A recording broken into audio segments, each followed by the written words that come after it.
بہت کاتب تھے، بڑا شاندار قرآن لکھتے تھے، ان کے ہاتھ کا لکھا ہوا ایک پارہ دارالعلوم دیوبند میں ہے، اور جب قرآن مکمل ہوتا تھا تو پھر وہ بیچتے تھے، اس کا جو ہدیہ آتا تھا اس سے ان کا گھر کا خرچ چلتا تھا، حکومت سے ایک پیسہ بھی نہیں لیتے تھے۔ یہ میں نے ایک دو مثالیں دی عمر ابن عبدالعزیز کی، عالمگیر رحمت اللہ علیہ کی، اس کے علاوہ پتہ نہیں کون کون بندے گزرے ہیں۔ بہرحال جس شخص کے ذہن کے کسی گوشے میں یہ بات نہیں ہے کہ حکومت میری، مجھے چاہوں کروں، وہ خلیفہ ہے، اور جس کے ذہن میں کسی درجے میں چاہے معمولی سے معمولی درجے میں یہ بات آ گئی تو اب وہ خلیفہ نہیں رہا، وہ بادشاہ کہلائے گا۔ پھر بادشاہوں کے بھی درجے ہوں گے، معمولی بادشاہ انصاف پرور بادشاہ ہوتا ہے، پھر اس کے بعد میں کاٹ کھانے والا کٹ کھانا بادشاہ ہوتا ہے، اس کی طرح طرح کے درجے ہوتے ہیں۔ بہرحال میں یہ کہہ رہا تھا کہ حضرت حضور پاک صلی اللہ علیہ وسلم کے زمانے میں نیشنل گورنمنٹ قائم ہوئی تھی، انٹرنیشنل نہیں آئی تھی، اور جب تک کوئی مسئلہ پیش نہ آئے وہاں تک میں اس کے احکام بیان کیے جائے تو پھر اس کو صحابہ کیسے یاد کریں گے؟ جیسے آج کل کلونک ہے، ایک انسان میں سے ویسا ہی دوسرا انسان بنانا، یہ قرآن و حدیثوں میں مسئلہ نہیں ہے، کیونکہ اگر حضوری سے مسئلے کو بیان کریں گے تو صحابہ سمجھیں گے نہیں، تو سمجھے بغیر کیسے یاد کریں گے؟ تو وقت آئے گا، اس وقت میں وقت کے مجتہدین قرآن و حدیث میں سے وہ مسائل بیان کریں گے۔ تو اسی طرح سے جب نیشنل گورنمنٹ ہے تو نیشنل گورنمنٹ کے احکام حضور نے بیان کیے، انٹرنیشنل کے نہیں بیان کیے، اس کو خلفائے راشدین کے حوالے کیا کہ میرے طریقے کو لازم پکڑیو، اور جو میرے قائم مقام آئیں گے ان کے طریقے کو لازم پکڑیو۔ پھر سوال آیا کہ اللہ کے رسول تو اللہ کے رسول ہیں، اللہ کے نمائندے ہیں، ہر سے وما ينطق عن الهوى ان هو الا وحی یوحی، لیکن یہ جو چار خلیفہ آئیں گے یہ تھوڑے نبی ہیں، ان کے بعد تھوڑی وحی آتی ہے، پھر ان کے طریقوں کو کیوں لازم پکڑیں؟ غیر مقلدین یہی کہتے ہیں کہ یہ خلفائے راشدین جو ہیں یہ تھوڑے نبی ہیں، ان کے بعد تھوڑی وحی آتی ہے، حضور کے طریقے کو تو لازم پکڑنا ضروری ہے۔ اسی لیے وہ قرآن اور حدیث، ایک فرقہ ہے اہل قرآن، بس وہ قرآن کو مانتا ہے، حدیث نہیں مانتا، وہ یہ کہتا ہے کہ نہیں قرآن اور حدیث، ہم اہل حدیث ہیں، اہل حدیث سے نیچے نہیں۔ تو وہ یہ کہتے ہیں کہ ان خلفاء راشدین پر تھوڑی وحی آتی ہے، تو اس کا جواب حدیث میں ہے، حضور نے دو سندیں دی ہیں،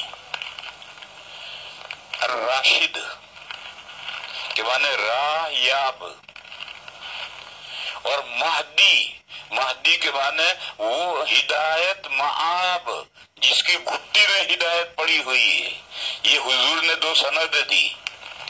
دیکھو یہی جو ہم چار ائمہ کو مانتے ہیں یا ان کے علاوہ جو معتبر مجتہدین ہیں ان کو جو ہم مانتے ہیں تو من حیث ہوا انسان ہونے کی حیثیت سے نہیں مانتے، ہم ان کو اللہ کے دین کا ماہر مانتے ہیں کہ دین کے قرآن و حدیث کے سب سے زیادہ جاننے والے ہیں، اور وہ جو بات کہتے ہیں قرآن و حدیث کو میں سے نکال کر کہتے ہیں۔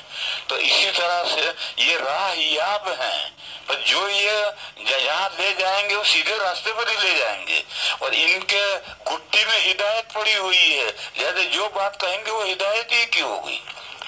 پھر فرمایا کہ تمسکو بیہا مفرد کی ضمیر آئی، بیہی ماں نہیں آیا، یعنی حضور کی سنت اور خلفاء راشدین سنت دونوں سنتوں کو مضبوط پکڑو، نہیں بیہا۔ اور عربی کا قاعدہ ہے کہ ضمیر اقرب قریب کا مرجع ہوتا ہے، اور قریب خلفاء راشدین کی سنت ہے۔ تمسکو بیہا، خلفاء راشدین کی سنت کو مضبوط پکڑو۔ ایک مضبوط پکڑنا تو ہے ہاتھوں سے، اور ایک مضبوط پکڑنا ہے دانتوں سے، اور ایک مضبوط پکڑنا ہے داڑھوں سے۔ تو فرمایا عضو علیہا بالنواجذ، داڑھوں سے مضبوط پکڑو، چھوٹنا نہیں چاہیے، چاہے خون ہو جاؤ مگر وہ چھوٹنا نہیں چاہیے۔ یہ قصہ یاد آیا، ایک جگہ پر ایک خرگوش اور خرگوشنی رہتے تھے، اور دونوں مل کر کے محنت کر کے اپنا بل بناتے تھے، گھر بناتے تھے۔ اس راستے پر ہاتھی پانی پینے کے لیے جاتا تھا، تو وہ ہاتھی ان کے بل پر پیر رکھتا تھا تو سب ٹوٹ جاتا تھا۔ روز یہ چکر تھا، 24 گھنٹے بیچارے محنت کرتے تھے، ہاتھی پیر رکھ کے توڑ دیتا تھا۔ تو خرگوشنی نے خرگوش سے کہا تم کیسے مرد ہو، یہ روز ہمارا گھر خراب کر دیتا ہے، تم اپنے گھر کی حفاظت نہیں کر سکتے دشمن سے؟ تو خرگوش کو جوش آیا اور اس نے یہ کیا کہ اس نے ایک گھاس توڑ کر کے اس کا ایک پھندا بنایا بڑا سارا، پھر اس نے میاں بیوی نے مل کے اپنا گھر تیار کیا، اس گھر کے اوپر وہ پھندا رکھا اور پھندے کی رسی انہوں نے خرگوش نے اپنے قبر میں باندھی کہ جب یہاں ہاتھی آئے گا یہاں پیر رکھے گا تو یہ پھانسے میں پھنسے گا اور میں اس کو پکڑ کر کے اس کو پکڑ لوں گا، جانے نہیں دوں گا۔ چنانچہ آیا ہاتھی، اسے پیر رکھا، اس کو تو کیا پتا چلا، وہ پیر رکھا ہو تو پھندے میں تو آ گیا پیر۔ اب وہ چلا تو اب یہ خرگوش صاحب پیچھے پیچھے گھسٹتے جا رہے ہیں اور خون ہو رہے، تو خرگوش نے آئی اور اس نے کہا کہ میاں صاحب جانے دو، ضد مت کرو، جانے دو، ضد مت کرو۔ تو کہنے لگے منہ چھوڑے تو میں چھوڑوں؟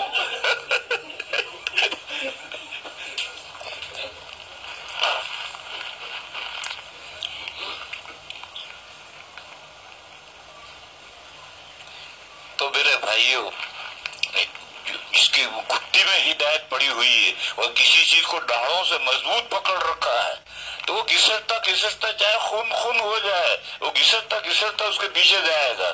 لہذا خلفائے راشدین کی سنتوں کو نہیں پکڑ، عبدو علیہا بالنواجذ۔ اس لیے ہم ہیں اہل السنہ والجماعہ، نبی پاک صلی اللہ علیہ وسلم کے طریقے پر عمل کرنے والے، اور یہ خلفائے راشدین کے جو طریقے تھے ان دو سلسلے میں، اور باقی سلسلے میں خلفائے راشدین بھی دیگر صحابہ کی طرح سے امت کے مجتہد ہیں، اور بات کے مجتہد کو حق ہے کہ ان کا قول لے یا نہ لے، لیکن ان دو معاملوں میں ان کا قول لینا ہے۔ یہ پچھلی بات پر جو میں نے بیان کیا تھا کہ ملت کو آرگنائز کرنے کے لیے، اور اس کی بہت مثالیں ہیں، یہ جو تراویح 20 رکعت حضرت عمر نے شروع کی ہے، یہ ملت کو آرگنائز کیا ہے۔ لوگوں میں طلاق دینے میں بے راہ روی شروع ہوئی تو انہوں نے ایک ساتھ دی ہوئی 3 طلاقوں کو 3 قرار دیا، یہ ملت کو آرگنائز کیا۔ اسی طرح سے حضرت ابوبکر کی بھی سنت ہے، حضرت عثمان کی بھی سنت ہے۔ حضرت عثمان نے جب شہر مدینہ بڑھ گیا تو ایک اذان کو، جو حضور کے زمانے سے ایک اذان 2 مقصد کے لیے ہوتی تھی، دور باہر والوں کو اطلاع دینا کہ آؤ، اور اندر والوں کو اطلاع دینا کہ نمازیں بند کرو، یہ خطیب صاحب آ گئے ہیں۔ ان 2 مقصدوں کو الگ کیا اور دونوں کے لیے اذانیں الگ الگ کر دی۔ جو باہر والوں کو بلانے کے لیے تھی وہ مسجد کے دروازے کے بجائے زہرہ مقام پر اوپر سے اونچائی سے دی جانے لگی، اور دوسری اذان جو مسجد کو اطلاع کرنے کے لیے تھی وہ مسجد کے اندر لے لی۔ کرم اللہ تعالی وجہہ نے بھی ایسی سنت ملت کو منتظم کیا۔ سب سے پہلی جنگ ہوئی جنگ جمل، اس میں حضرت علی کا لشکر کامیاب ہوا، حضرت عائشہ اور حضرت طلحہ اور حضرت زبیر کا لشکر ہارا، تو قیدی بھی پکڑے گئے، حضرت عائشہ بھی قید میں آئی اور مال غنیمت میں بھی آیا۔ تو حضرت علی کی فوج نے کہا کہ مال غنیمت تقسیم کرو، تو حضرت علی نے تقریر کی کہ مال غنیمت تقسیم ہوگا تو جو قیدی ہے وہ بھی غلام بندی بنائے جائیں گے۔ تو میں دیکھنا چاہتا ہوں تم میں سے کون منحوس ہے جو حضرت عائشہ کو اپنی باندی بنائے گا۔ تو سارا مجمع لرز گیا اور طے ہو گیا کہ مسلمان لڑیں گے تو ایک جیتے گا اور ایک ہارے گا، تو جو ہارا اس کا مال غنیمت نہیں ہوگا، اس کے قیدی غلام بندی نہیں بنائے جائیں گے۔ حضرت علی نے سب کو چھوڑ دیا قیدیوں کو، حضرت عائشہ کو اعزاز کے ساتھ مدینہ بھیج دیا، اور جتنے جو کوئی مال آیا تھا جو شہید ہوئے تھے ان کے ورثاء کو پہنچا دیا۔ پھر حضرت علی اور حضرت معاویہ کے درمیان میں لڑائی ہوئی، ادھر بھی لوگ شہید ہوئے ادھر بھی شہید ہوئے۔ تو حضرت علی سے پوچھا کسی نے کہ یہ جو دونوں طرف آدمی مارے جا رہے ہیں ان کا کیا انجام ہوگا؟ تو فرمایا قتلانا و قتلاہم فی الجنہ، ہماری طرف جو مارے جا رہے ہیں وہ بھی اور ان کی طرف جو مارے جا رہے ہیں وہ بھی سب جنت میں جائیں گے۔ اب یہ مسائل حضرت علی ہی طے کر سکتے تھے، بعد میں نہیں طے ہو سکتے تھے۔ اور یوں جو رائے مسائل اجتہادیہ میں رائے مختلف ہوتی ہیں، وہ رائے تو ان چاروں خلفاء کی رائے بھی مختلف ہوتی ہے، کوئی لیتا ہے کوئی نہیں لیتا ہے، لیکن جو ملک اور ملت کی تنظیم سے جن کا تعلق ہے اس کا لینا ضروری ہے۔ جو لوگ اس کو نہیں لیتے ہیں وہ گمراہ لوگ ہیں۔ یہ تو وہ مسئلہ تھا کل جو تھا اس کا میں نے ذکر کیا تھا۔ اب میں آگے بڑھتا ہوں۔ کیا قرآن مجید کو کسی بیٹھنے کی جگہ جیسے گدا، دیکھو یا تکیہ، ہمارے یہاں تو ایک ہی تکیہ ہوتا ہے جس میں ہم سر رکھ کر سوتے ہیں، لیکن عربوں کے یہاں دو تکیے ہوتے تھے۔ ایک سر کے نیچے رکھنے کا جس میں سر رکھ کر سوتے تھے اسے کہتے تھے مخدہ، خدن کے معنی رخسار، اسے مخدہ کہتے تھے۔ اور ایک تکیہ ہوتا تھا اس میں بیٹھتے تھے، اس کو گدا کہتے تھے، اس کو عربی میں وسادہ کہتے تھے۔ تو ہمارے یہ جو گدا ہے جس پر ہم لیٹتے ہیں بیٹھتے ہیں، اس کو لے لو۔ تو کسی بیٹھنے کی جگہ جیسے گدا یا تکیہ، یہ تکیہ بیٹھنے کی جگہ نہیں ہے، یہ تکیہ تو سر رکھ کر کے اس پر سر رکھنے کی جگہ ہے، اور بیٹھنے کی جگہ گدا جو ہے بیٹھنے کی جگہ ہے، اور عربی میں گدے کو وسادہ کہتے تھے۔ تو وغیرہ رکھنا یا تکیہ وغیرہ پر رکھنا خلاف ادب ہے۔ تکیے پر ہم قرآن شریف رکھتے ہیں، گدے پر ہم قرآن شریف رکھتے ہیں، تو یہ خلاف ادب ہے۔ چونکہ خود حضور سے تورات کو گدے پر رکھنا ثابت ہے، یہ پتہ نہیں کہاں سے لایا ہے، میرے علم میں ایسی کوئی روایت نہیں ہے۔ تورات لکھا ہے کیونکہ خود حضور سے تو رات کو، یہ تو جملہ بنتا ہی نہیں، تورات کو گدے پر رکھنا ثابت ہے، ایسی کوئی روایت میرے علم میں نہیں ہے، کیونکہ تورات سے حضور کو کیا لینا ہے، اور گدے پر رکھنے کا کوئی مطلب ہی نہیں۔ اب اس کے بعد مسئلہ سمجھو، دیکھو آداب، ادب کسے کہتے ہیں؟ مشکاۃ شریف میں یہاں کتاب الادب شروع ہو رہی ہے، وہاں حاشیے میں ادب کی تعریف لکھی ہے، ما یحمد فعلہ ولا یذم ترکہ۔ ادب وہ کام ہے کہ کرو تو واہ ہوا، نہ کرو کوئی بات نہیں، اس کا نام ادب ہے۔